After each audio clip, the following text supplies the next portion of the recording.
എജ് ടോക്സിലേക്ക് സ്വാഗതം. ഇന്ന് ഞാൻ വന്നിരിക്കുന്ന ഒരു ആയുർവേദ മരുന്നുമായിട്ടാണ്. ഇത്രയേ ഉള്ളൂ. ഇന്നത്തെ കൊറോണയുടെ സമയത്ത് കഫക്കെട്ട് ഒരു വലിയ പ്രശ്നമായിട്ട് മാറിയിരിക്കുക. അപ്പോൾ അതിനെ എങ്ങനെ ഒഴിവാക്കാം?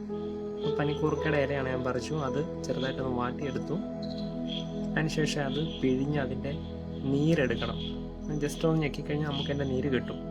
അപ്പോൾ 5, 7, 9, 11 എത്ര നമ്പർ വേണമെങ്കിൽ നിങ്ങൾക്ക് ഇലയെടുക്കാം. ഒറ്റസംഖ്യ ആണെങ്കിൽ അത്രയും നന്നായിരിക്കും.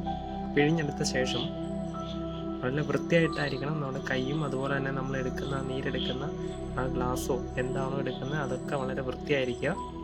അല്ലെങ്കിൽ അതിൻ്റെ ഉപയോഗം നമുക്ക് കിട്ടത്തില്ല. അതിനുശേഷം ഇതിലേക്ക് നമുക്ക് കൽക്കണ്ടമാണ്. നിങ്ങൾക്ക് ഇഷ്ടമുള്ള കൽക്കണ്ടം നമുക്ക് വാങ്ങിക്കാം. മാർക്കറ്റിൽ പലതരത്തിലുള്ള കൽക്കണ്ടങ്ങൾ കിട്ടാറുണ്ട്. ഏതാണോ നമുക്ക് ലഭിക്കാൻ കൂടുതൽ ചാൻസ് അത് വാങ്ങിക്കുക. അപ്പോൾ അത് 2 3 ചെറിയ പീസുകൾ ഇടുക, പെട്ടെന്ന് അലക്കാനായിട്ട്. അപ്പം നമുക്ക് നീര് ഏകദേശം കിട്ടിയിട്ടുണ്ട്. ഇത്രയേ കിട്ടുള്ളൂ. 5 ഇലയാണ്, അതിൽ നിന്ന് ഉള്ള നീര് നിസ്സാരമേ കിട്ടത്തുള്ളൂ.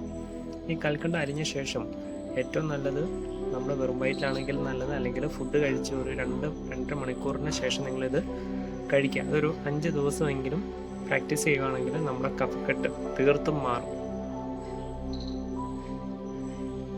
നിങ്ങൾക്കിത് മനസ്സിലായെന്ന് ഞാൻ വിശ്വസിക്കുന്നു. Thank you.